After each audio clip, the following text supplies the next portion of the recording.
Assalamualaikum warahmatullahi wabarakatuh. Welcome back to my channel. Info seputar tanaman pertanian inovatif, kreatif, dan bermanfaat. Jumpa kembali dengan Bos Terong Channel. Oke teman-teman, pada kesempatan kali ini saya akan mereview tentang cara atau tutorial singkat menanam timun dijamin berhasil dan berbuah lebat ya teman-teman. Oke, bagi teman-teman yang baru menemukan channel ini, silahkan like, komen, dan subscribe agar channel ini semakin bermanfaat. Oke, baiklah teman-teman, berikut saya akan menjelaskan langkah-langkah atau tahapan-tahapan yang kemudian harus kita lakukan dalam menanam timun ya teman-teman, atau dalam menanam mentimun ya, seperti ini teman-teman.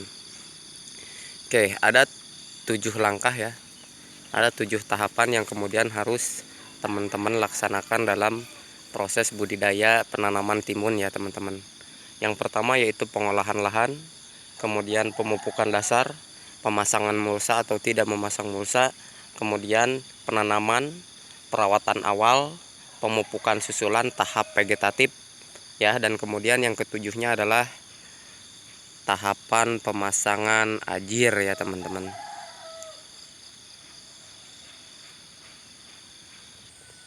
Oke, untuk tahapan pertama ya teman-teman, untuk pengolahan lahan kita membuat bedengan ya. Untuk membuat bedengan teman-teman lakukan sekitar 1 meter ya, dengan lebar 1 meter, dengan panjang bedengan disesuaikan ya teman-teman, seperti itu. Jadi untuk 1 meter itu untuk tanaman timun saya rasa itu udah ideal ya teman-teman, untuk membuat bedengan ya. Dengan kemudian jarak tanam ya, jadi untuk jarak antar lubang tanam dari sini sampai ke ujung sana ya, dari tanaman yang satu ke tanaman yang lainnya, ke sini pohon yang ini ke pohon yang ini, saya sarankan sekitar 50 cm ya. Itu sudah ideal untuk melakukan proses lubang tanam ya. Jadi 50 kali 50. Nah kemudian setelah melakukan pembuatan bedengan, maka kita harus diwajibkan membuat kohe ya, atau kotoran hewan ya. Bisa menggunakan kotoran hewan mamalia sejenis sapi, kerbau, dan kambing, atau bisa menggunakan kotoran hewan unggas ya. Tapi saya sarankan untuk kotoran unggas itu hanya dilakukan ketika musim hujan ya.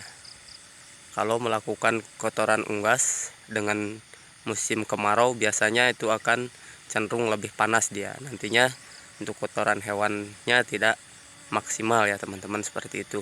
Kalau dengan melakukan menggunakan kotoran unggas ya teman-teman. Jadi saya sarankan silahkan teman-teman menggunakan kotoran kambing, atau menggunakan kotoran sapi atau kotoran kerbau ketika musim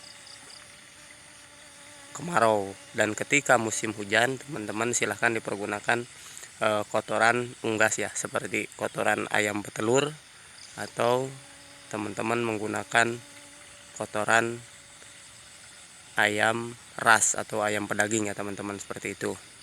Nah kemudian tahapan selanjutnya, tahapan yang ketiga adalah teman-teman sebelum melakukan menggunakan kotoran hewan itu, teman-teman tentunya harus melakukan fermentasi terhadap kotoran hewan tersebut ya teman-teman.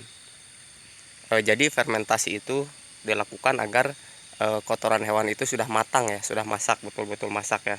Jadi cara fermentasi sudah saya review di video sebelumnya, bahwa untuk cara fermentasi kotoran hewan itu teman-teman menggunakan M4 ya, dengan gula merah ya.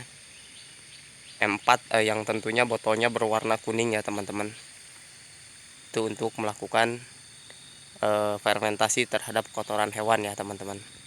Sebagai salah satu contoh, jika teman-teman 20 karung ya kotoran hewannya, maka teman-teman menggunakan 1 botol M4 berwarna kuning dan 4 kilo gula merah ya. Kemudian dicampur dengan air, dimix atau dikocok ya. Kemudian dituangkan ke dalam kotoran hewan yang teman-teman miliki, diaduk ya, seperti itu.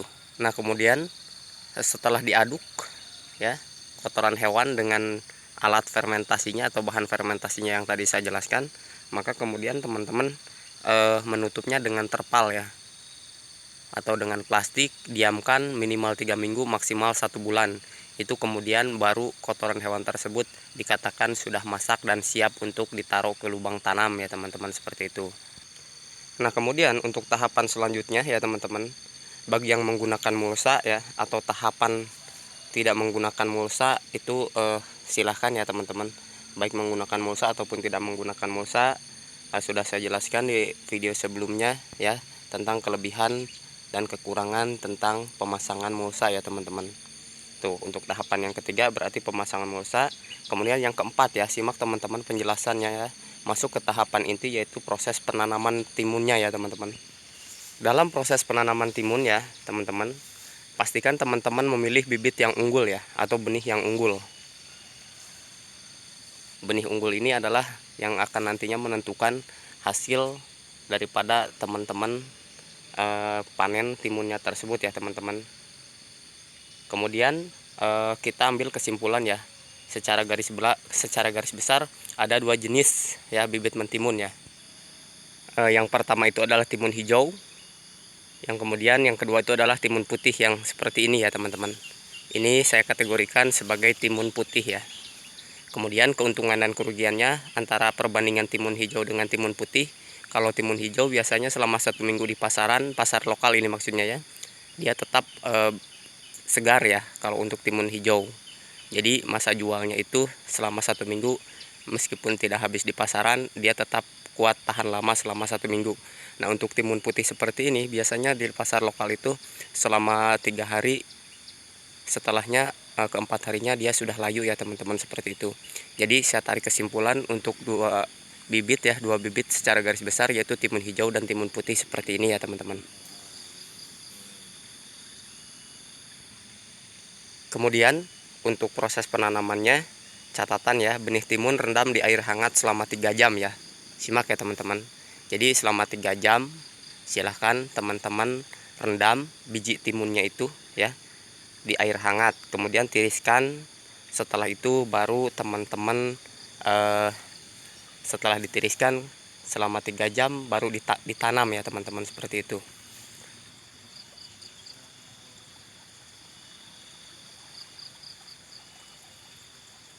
Cara penanamannya, simak ya teman-teman baik-baik. Jadi biji timun itu biasanya per lubang tanam itu kan 2 pohon ya teman-teman, 1, 2 ya. Jadi teman-teman itu jangan langsung ditaruh di kotoran hewannya ya teman-teman. Tetapi kalau kotoran hewannya kita asumsikan atau kita contohkan, misalkan kotoran hewannya ada di sini ya, maka kita tanamnya di sini. Jadi jarak 3 jari atau 4 jari. Sehingga nantinya teman-teman harus tahu ya, bahwa kalau biji timun itu setelah tadi saya yang jelaskan ditiriskan, setelah ditiriskan ya, setelah perendaman di air hangat selama 3 jam itu, maka kalau kita taruh langsung ya di atas kotoran hewannya itu, hal yang pertama yang mungkin akan terjadi adalah maka daunnya itu akan menguning ya. Yang keduanya, daun itu akan mengkerut.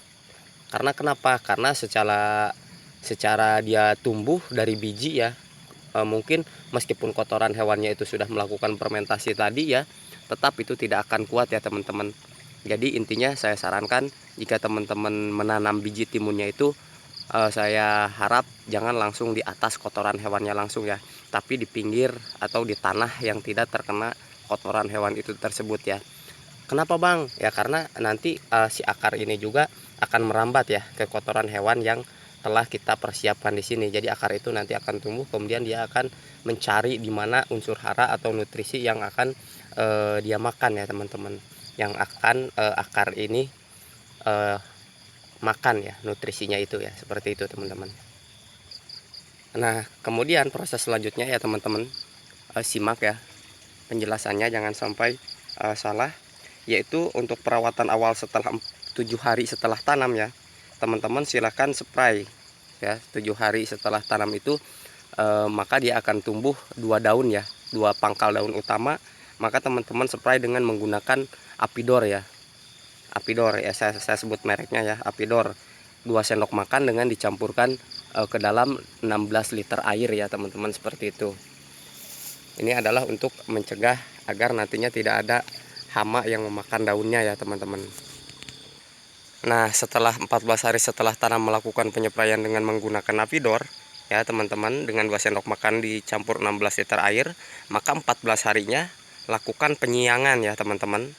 Lakukan pemupuk. Setelah lakukan penyiangan, maka lakukan pemupukan tahap kedua ya teman-teman.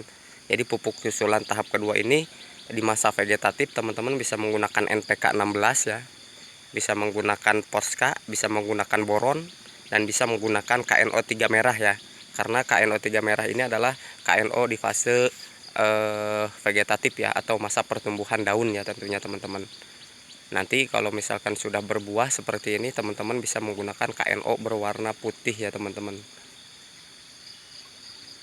Di 14 hari setelah tanam juga ya, setelah melakukan pemupukan susulan, teman-teman silahkan spray lagi ya di 14 hari itu menggunakan grade ya.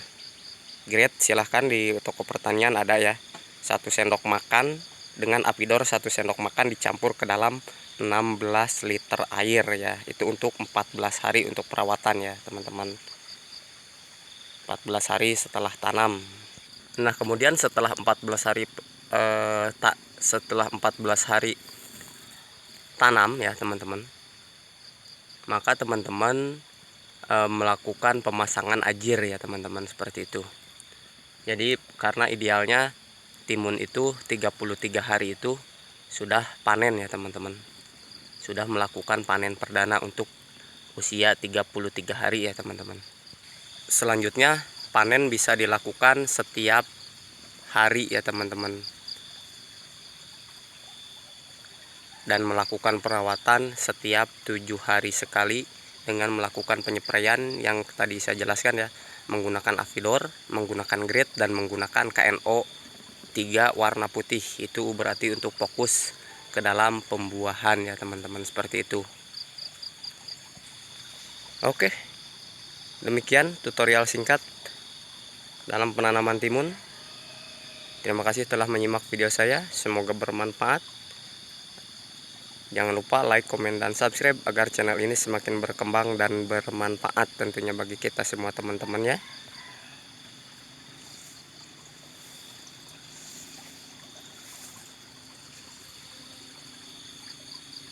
Akhir kata, assalamualaikum warahmatullahi wabarakatuh.